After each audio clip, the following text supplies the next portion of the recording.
Bonjour et bienvenue dans la quotidienne de School TV, l'émission qui vous raconte l'éducation au quotidien. Au sommaire, aujourd'hui, les enfants posent des questions, plein de questions, et ce peut être l'occasion de les engager dans une démarche philosophique. C'est ce que fait Chiara Pastorini, elle est l'invitée du Grand Oral. Dans l'Anti-Sèche, on réveille notre culture générale toute cette semaine en physique, chimie. Question du jour, quel célèbre chanteur aide les élèves à retenir l'unité J? Réponse et explication dans moins de 10 minutes avec PhysiGeeks, alias Romain Rennes. Et puis enfin, rendez-vous, comme chaque semaine, avec Sandra Ferreira sur le plateau repas de notre diététicienne et nutritionniste. Un menu santé aujourd'hui, comment prévenir ce phénomène de plus en plus courant qu'est le foie gras de l'enfant. Vous allez voir, c'est pas très rigolo, mais on peut prévenir. La quotidienne de School TV, c'est maintenant, c'est parti. Grand Oral.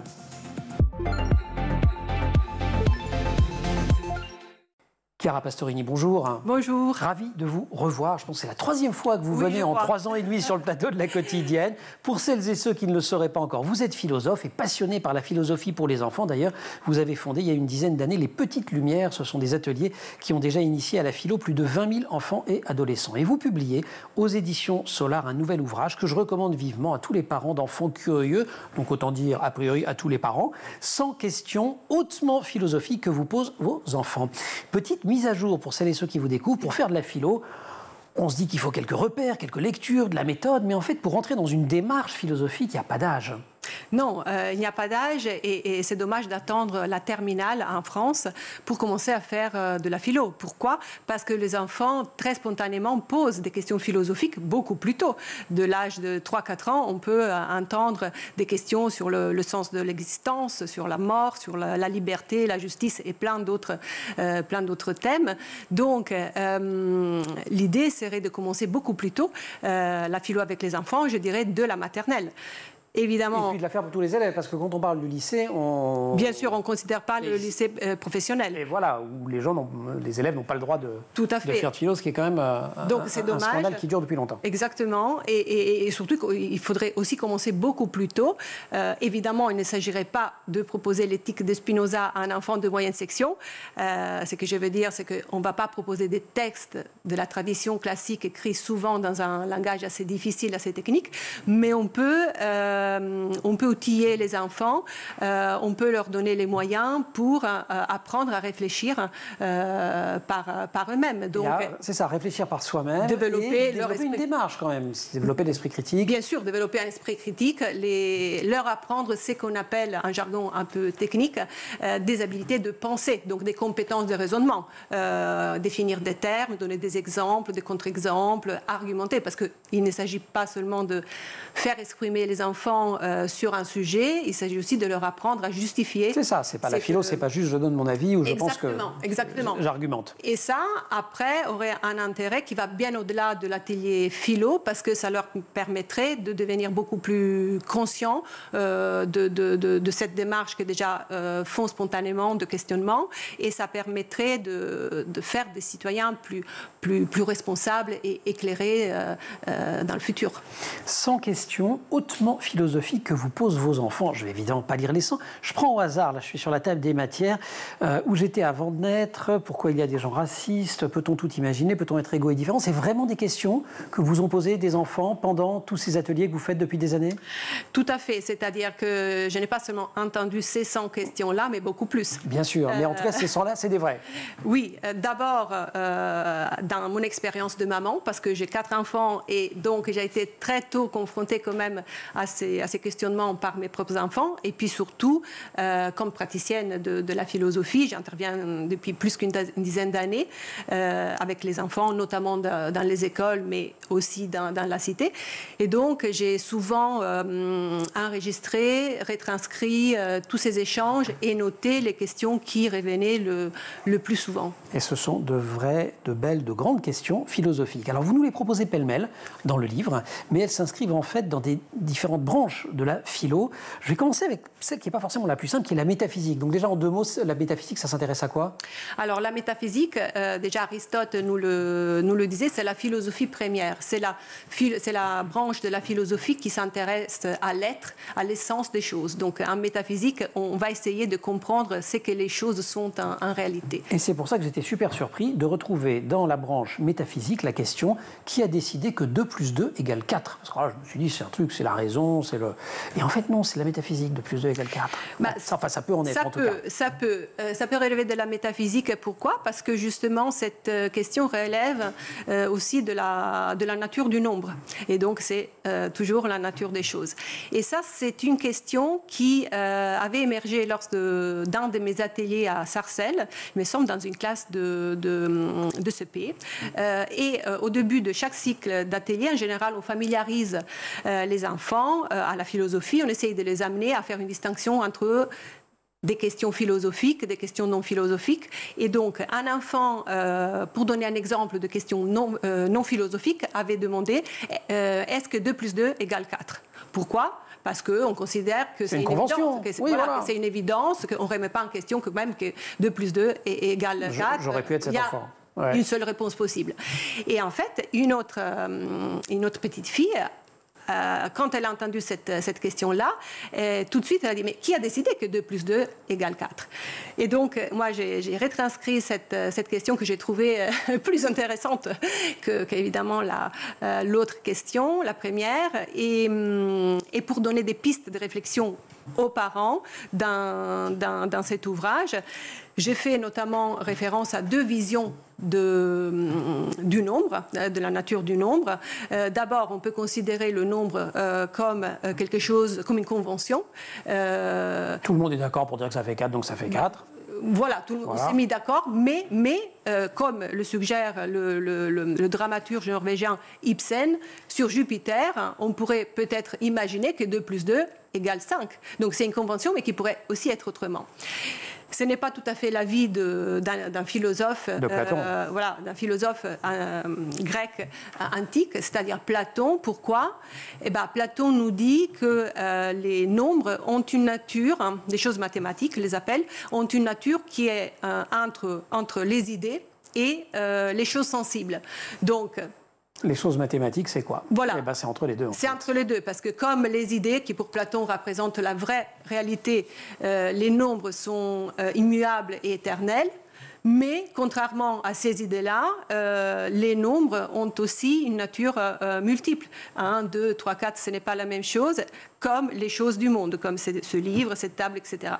Donc voilà, ça permet de donner des pistes de réflexion aux parents pour faire réfléchir les enfants sur ces questions-là. Donc l'idée, ce n'est pas de souffler une réponse aux enfants, mais toujours par le biais d'un questionnement, de les amener à élaborer leurs propres réponses. Et je vous le montre parce que j'aime bien montrer comment fonctionnent les bouquins. Voilà, vous avez une double page par question, vous avez à chaque fois à la fois la question, une rubrique qui s'appelle On en parle, qui ouvre en fait la conversation, la discussion, plusieurs parties, et à chaque fois un encadré pour aller plus loin. Et typiquement, si je le prends sur qui a décidé que 2 plus 2 égale 4, vous renvoyez à une petite vidéo sur YouTube qui s'appelle Qu'est-ce qu'un nombre, vous renvoyez à un podcast de France Inter, de La Tête au Carré, super émission sur l'histoire des nombres, mais également un petit ouvrage de la collecte d'édition Le Pommier de Benoît Ritaud intitulé Qu'est-ce qu'un nombre, qui est une belle maison d'édition aussi pour les enfants, qui fait à la fois beaucoup de science pour les enfants. Donc avant, cette idée, c'est le début de quelque chose, ce livre.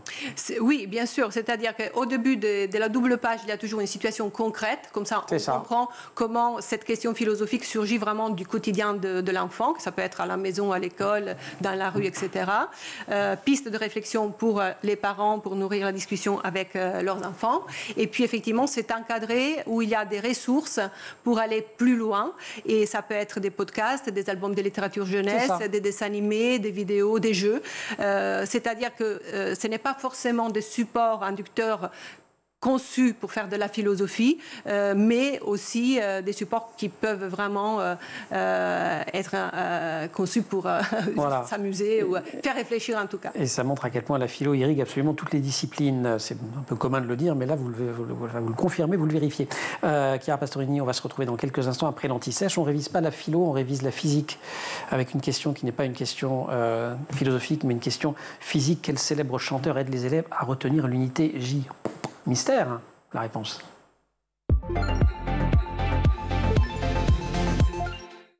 Romain Rennes, bonjour. Bonjour Emmanuel. On vous retrouve depuis le début de la semaine pour nous éclairer sur les mystères de la physique-chimie, notamment au collège et au lycée. Collège où vous enseignez depuis 16 ans et depuis 2021, vous faites de la vulgarisation scientifique sur le compte PhysigeX, 200 000 followers sur TikTok, Instagram, Facebook, YouTube. Vous publiez chez Hachette Physique-Chimie, un ouvrage qui couvre tous les programmes de collège et de lycée, mais qu'on peut lire en tant que parent. Évidemment, même qu'enseignant, il y en a peut-être quelques-uns de vos collègues qui trouvent des exemples, des tuyaux.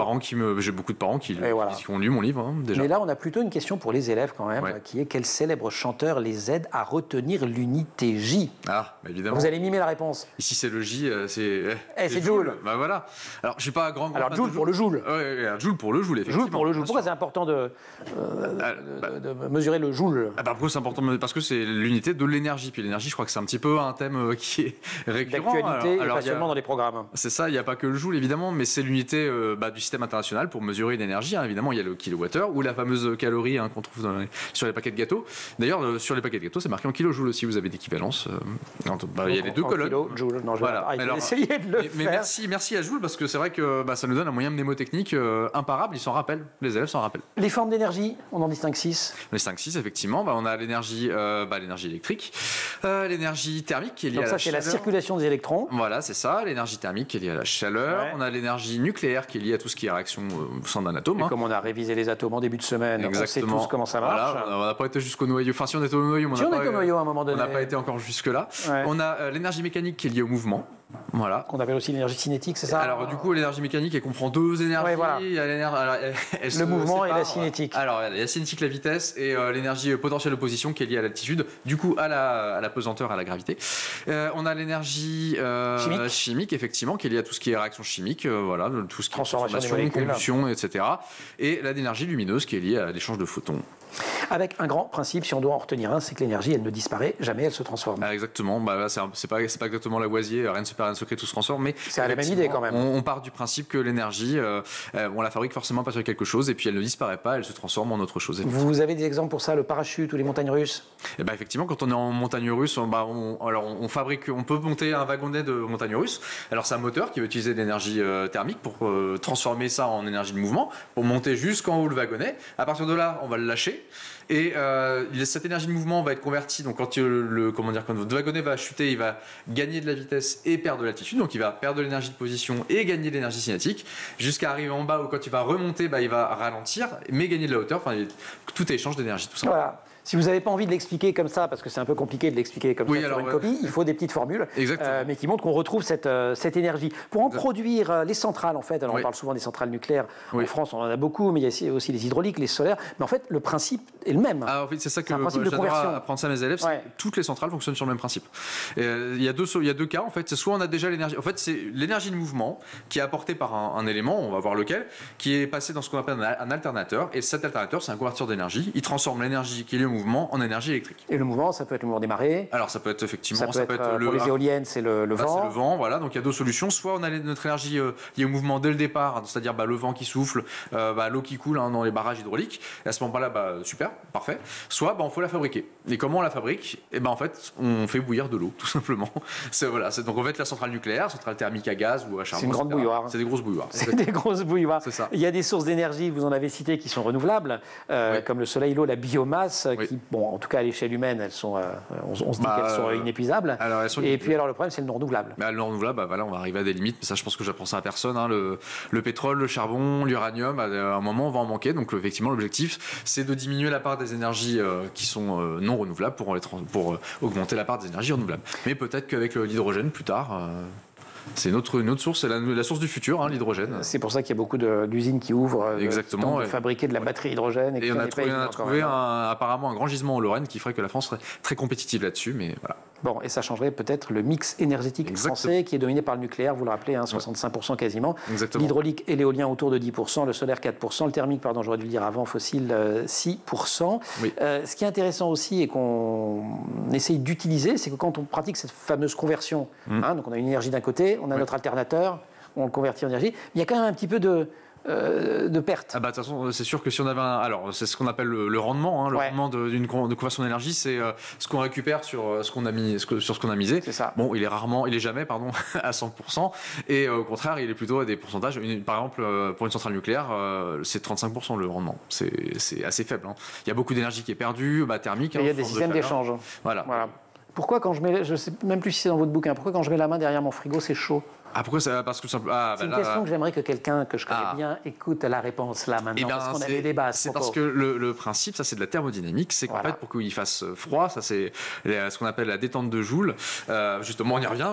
Joule. Voilà, exactement. Et en fait, il faut pour l'échange thermique, il faut qu'en fait on se comprend un endroit, il faut l'envoyer à l'autre. Voilà, exactement. Donc on va enlever de la chaleur à la source froide qui est donc l'intérieur de votre frigo, et il faut bien l'envoyer ailleurs. Donc et on l'envoie derrière. Voilà. Ça. Et on colle pas au frigo au mur. Robin, merci beaucoup. PhysiqueX, c'est sur tous les réseaux sociaux. Physique Chimie avec PhysiqueX, c'est dans toutes les bonnes librairies. Et c'est sorti chez Hachette, signé. C'est écrit en gros sur la couverture du prof de physique chimie qui ne se prend pas trop au sérieux. Je pense qu'il illustre merveilleusement depuis le début de la semaine. On se retrouve demain ? Demain. Je vous propose la question suivante. Les nuages sont-ils gazeux ou liquides ? Allez, grand oral, la suite. Et après la physique, on revient à la philo avec ces 100 questions hautement philosophiques signées Chiara Pastorini. C'est aux éditions Solar. Je ne suis pas sûr de l'avoir dit dans une collection qui s'appelle De l'école à la maison. Alors on a vu la métaphysique, il y a d'autres branches de la philo qui sont explorées dans le bouquin, notamment tout ce qui a trait à la morale, à l'éthique. En gros, c'est tout ce qui examine ce qui est juste, pas juste. Enfin, c'est vraiment une branche de la philo pour les enfants, parce que tout le côté Calimero avec sa coquille d'œuf, c'est vraiment trop injuste. Ça préoccupe beaucoup les enfants, ça. Oui, l'éthique, en fait, le terme éthique et morale, il y a des philosophes qui distinguent les deux. Moi, je les utilise un peu comme synonymes. C'est juste que la morale, ça vient du latin mores et l'éthique, ça vient du grec ethos. Mais en gros, ça relève des comportements humains. Donc, c'est tout ce qui, effectivement, c'est les questions qui abordent le mal, le bien, la liberté. Question, pourquoi je ne suis pas libre de faire tout ce qui me passe par la tête, par exemple? Voilà, ça c'est une question qui revient très souvent chez les enfants. Pourquoi? Parce que tout de suite sont confrontés à des limites, à quelque chose qui limite leur liberté, à des règles, à la maison, à l'école, partout. Donc, par exemple, je peux souhaiter de voler comme un oiseau ou bien de soulever un camion avec un doigt, et pourtant, il y a des lois. Alors ça, c'est les lois de la physique, ça nous remet à la rubrique d'avant, c'est pas trop compliqué. Mais il y a aussi des comportements qu'on peut envie d'avoir et qui ne sont pas limités par les lois de la physique. Non, donc la liberté peut être, oui, bien sûr, limitée par les lois de la nature, mais aussi en tant qu'être humain, on vit dans une société, et donc il y a des normes qui permettent de réguler, de gérer les relations entre les humains. Il suffirait juste de penser que le code de la route n'existe pas, il y aurait des accidents à tout va. Donc, évidemment, il y a des limites extérieures à ma liberté, donc loi de la nature, normes sociales. Et puis, on peut parler aussi de limites intérieures. Le philosophe allemand des Lumières, Emmanuel Kant, parlait en ce sens d'autonomie. Voilà, il donne, et vous en profitez pour nous mettre du Kant et pour nous proposer une définition de l'autonomie. Oui, c'est pas moi qui la propose. Pour nous proposer la définition de Kant de l'autonomie. Voilà. En tout cas, c'est du grec, toujours, auto et nomos, c'est-à-dire c'est donner les lois soi-même. Et Kant nous dit quand ces lois sont élevées au rang de maxime universelle, alors c'est là qui consiste la vraie liberté. Des exemples de limites qu'on peut se poser soi-même. Par exemple, je décide, c'est des principes en fait. Donc par exemple, je décide de ne plus manger de viande parce que je ne veux plus que les animaux souffrent, ou encore de ne plus utiliser de plastique parce que ça pollue la planète. Toujours dans cette famille morale et éthique, pourquoi faut-il être poli ? Et là, vous nous apprenez que finalement, beaucoup d'adolescents sont rousseauistes sans forcément le savoir. Tous ceux qui disent, mais oui, tu me dis ou vous me dites de dire la vérité, mais quand je dis la vérité, parfois vous n'êtes pas content parce que c'est pas assez grossier. Donc, est-ce qu'il faut être hypocrite ? Est-ce que c'est bien d'être hypocrite ? Alors, en effet, cette question-là peut émerger parce qu'il y a une tension entre deux principes opposés qu'on essaie effectivement de transmettre à nos enfants. D'un côté, on leur dit il faut toujours dire la vérité, et de l'autre côté, on leur dit il faut être poli. Mais parfois, si on dit la vérité, par exemple, qu'on n'aime pas un cadeau qui nous est fait, très bien ce que vous voulez dire. Effectivement, ça peut passer par de l'impolitesse. Et là, pareil, pour nourrir la réflexion, j'ai fait référence à deux visions différentes de la politesse. Donc, je parle d'un côté de Diogène et de Rousseau. Pourquoi? Parce que pour ces philosophes, la politesse est une convention hypocrite. Hein, donc, Diogène, c'est ce célèbre philosophe dans son tonneau. Alexandre, le grand Alexandre, se met devant lui, il lui dit qu'est-ce que je peux faire pour toi? Il lui dit ôte-toi de mon soleil. Ôte-toi de mon soleil, voilà, exactement. Pousse-toi parce que toute ta puissance, ton or, j'en ai rien à faire. Exactement. La vraie liberté pour Diogène consistait dans le détachement des biens matériels et considérer justement du haut de cette position-là, les Athéniens comme des hypocrites. Et donc, il leur crachait dessus. Et un peu la même position vis-à-vis de la politesse, même si pour des raisons différentes, c'est celle de Rousseau. Rousseau qui, pareil, nous dit la politesse nous éloigne de notre vraie nature et nous empêche d'avoir des vraies relations. Tout ce qui c'est un produit, en fait, de la culture. Donc, pour Rousseau, effectivement, nous éloigne de ce que nous sommes profondément. Contrairement à cette vision négative de la politesse, j'ai fait référence aussi à un philosophe contemporain, c'est Alain. Alain, au contraire, il nous dit, qu'est-ce que deviendraient les relations humaines sans la politesse. Si on enlève les bonjours, s'il te plaît, merci, etc., on aurait effectivement des relations beaucoup plus arides, beaucoup moins douces. Donc finalement, on voit bien que la politesse peut être aussi une qualité humaine. Chiara Pastorini, je passe à la philosophie de l'esprit. Il y a une question que vous introduisez en évoquant d'ailleurs les ateliers philo. Peut-on apprendre à penser ? Peut-on apprendre à penser? Alors, on aurait tendance... On retrouve Kant. On retrouve Kant, tout à fait, et d'autres. Je dirais qu'on aurait tendance à répondre à cette question tout de suite de façon assez immédiate, très intuitive par oui. C'est-à-dire que... alors, en réalité, non, de façon immédiate, je dirais qu'on pourrait répondre que non. Pourquoi? On l'a ou on l'a pas. C'est un mécanisme du cerveau. Oui, et pourtant, les humains sont souvent considérés comme des êtres de parole et de pensée. Donc, on a l'habitude de dire, oui, les humains pensent. Donc, oui, on ne peut pas apprendre à penser, on le fait déjà. C'est presque une qualité innée. Et pourtant, si on peut remettre en question cette idée reçue. Pourquoi? Parce qu'on peut distinguer entre une pensée conditionnée, c'est-à-dire la pensée qui nous accompagne depuis qu'on est né, celle qui est due à notre éducation, et du coup, elle est remplie d'idées reçues, de préjugés, de tout ça. Et puis, effectivement, il y a un autre type de pensée, c'est celle que Kant définit comme la pensée critique, et pas que Kant, mais c'est la pensée donc, qui remet en question tout cela et qui permet de effectivement penser par soi-même. Donc Kant disait oser penser, c'est-à-dire il faut oser penser pour sortir de son état de minorité. On termine, si vous le voulez bien, avec ces deux philosophes américains que vous avez dû apprendre par cœur quand même, j'imagine, Matthew Lipman et Anne-Margaret Sharp, parce que ce sont eux qui inventent dans les années 70 la philosophie pour enfants, dont vous êtes la héritière et promotrice. Oui, toujours un lien avec cette question. Bien sûr, je ne serais pas là à faire de la philosophie avec des enfants si je ne pensais pas qu'on peut apprendre à penser, à mieux penser, si on veut, à mieux penser, et donc de façon critique. Et effectivement, Matthew Lipman et Anne-Margaret Sharp sont les fondateurs, théoriciens de cette discipline qui est la Philosophy for Children et qui a été théorisée au début des années 70 aux États-Unis et qui a pour but donc d'amener les enfants vraiment à réfléchir par et pour soi-même. Chiara Pastorini, il nous reste moins d'une minute, on ne va pas pouvoir prendre d'autres questions. Mais vous, ça s'était passé comment votre rencontre avec la philo? C'est quand vous étiez enfant? Alors, moi, mon parcours, j'étais en Italie. Donc, moi, j'ai commencé la philosophie au lycée. Et en Italie, on fait 3 ans de philosophie. Déjà mieux qu'en France. Je ne sais pas si c'est mieux. Disons que ça dure plus longtemps. D'accord, oui. Mais c'est de l'histoire de la philosophie. D'accord, donc on philosophe, on apprend en fait. Exactement, on apprend l'histoire. On fait l'histoire de la philosophie, mais on ne nous apprend pas vraiment à réfléchir avec nos têtes.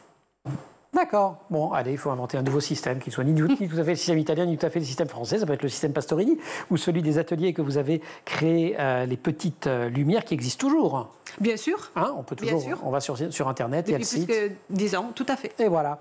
Et sinon, on achète chez Solar, on emprunte dans une bibliothèque, dans la collection de l'école à la maison, 100 questions hautement philosophiques que vous posent vos enfants. Il y en a, vous avez vu, on a essayé d'en traiter 3 ou 4 pour vous donner des exemples de ce à quoi ça peut ressembler, mais il y en a évidemment bien d'autres. Merci beaucoup, Chiara. Vous restez avec nous. Aujourd'hui, vous avez de la chance, c'est jour de cantine. Enfin, pas un jour super rigolo parce qu'on va parler de petits problèmes de santé, mais bon, voilà. Vous restez ? Merci. Oui, bien sûr. Allez, super. Merci. Plateau repas, Sandra.